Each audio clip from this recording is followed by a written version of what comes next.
আমাৰ পৰিস্মিতা চুতীয়া কেমিকেল ডিপাৰ্টমেণ্টৰ আজিৰ যিটো ট্ৰেইনিং হয় বিহেভিয়াৰ বেছড ছেফটিৰ এইটো বিশেষকৈ আমাৰ ইণ্ডাষ্ট্ৰীৰ কাৰণে অইল ইণ্ডাষ্ট্ৰীৰ কাৰণে বহুত ইম্পৰ্টেণ্ট হয় কাৰণ আমি বেছিভাগ কাম কৰোঁ হাজাৰটা চিটুৱেশ্যনত আৰু তাত বহুত বেছি চান্সেছ থাকে এক্সিডেণ্ট হোৱাৰ বা নিয়াৰ মিছ হোৱাৰ বহুত চান্সেছ থাকে তো সেইটো কাৰণে আমাৰ কাৰণে ছেফটিটো বহুত বেছি ইম্পৰ্টেণ্ট হয় আৰু আজিৰ যিটো ট্ৰেইনিং হয় তো তাত আমাক কৈছে যে change of behaviour to change the environment The basic principle of this training is to create organizational safety culture so that people are aware for physical and behavioral safety, physical or psychological safety. And it is very important because the safety department safety department imagine employee safety diata possible নহয় যদি আমি নিজৰ মাজত সেফটিটো create কৰি লওঁ আৰু আনজনক যদি আমি তাৰ এৱাৰনেছ আনি দিব পাৰোঁ তেতিয়াহ'লে সেইটো বহুত ইম্পৰ্টেণ্ট হয় আৰু বেছিকেলি আমাৰ আজি ট্ৰেইনিংটো এইটো শিকোৱা হৈছে আৰু ইয়াত কিছুমান প্ৰচিডিউৰ্ছ বা ষ্ট্ৰেটেজি পোৱা হ'ল লাইক যদি ইয়াত আমি কিছুমান চেকলিষ্ট চাব পাৰোঁ যেনেকৈ ৰোড ছেফটিটো বহুত ইম্পৰ্টেণ্ট হয় ৰোড ছেফটিৰ লগত আমাৰ যিটো আমি যোনটো ৱৰ্কিং এৰিয়াত কাম কৰোঁ ৱৰ্কিং এনভাইৰনমেণ্টত কাম কৰোঁ ৱৰ্কিং এনভাইৰনমেণ্টত যোনবিলাক বেছিক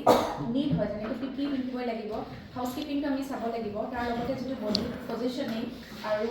প্লাছ মেটেৰিয়েল হেণ্ডলিং আমি কেনেকৈ কৰোঁ বেছিক যোনখিনি কাম আমি ডিল কৰি থাকোঁ ডেইলি সেই কামখিনি কেনেকৈ কৰা হয় তাৰ ওপৰত আমি চাই এটা চেকলিষ্ট দিয়া হৈছে আৰু সেই চেকলিষ্টটো চাই পিনে আমি চাব পাৰোঁ যে আমি সেইখিনি ফ'ল' কৰিছোঁ নে নাই আৰু ডেইলি যদি আমি কৰি থাকোঁ তেতিয়াহ'লে নিজৰ লগতে বাকীবিলাকৰ এটা হেবিটত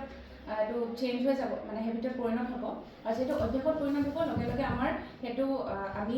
অবজাৰ্ভ কৰিবলৈ বেলেগে অবজাৰ্ভ কৰিব প্ৰয়োজন নহয় আমি নিজেই এটা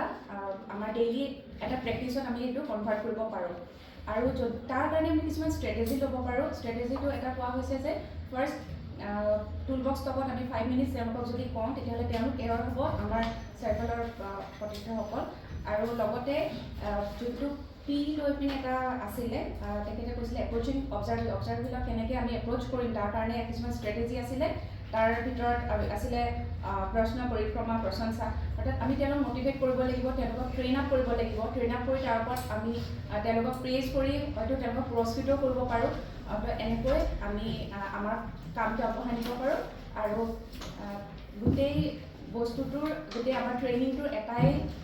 প্ৰিন্সিপল সেইটো হৈছে basic safety of our self thank U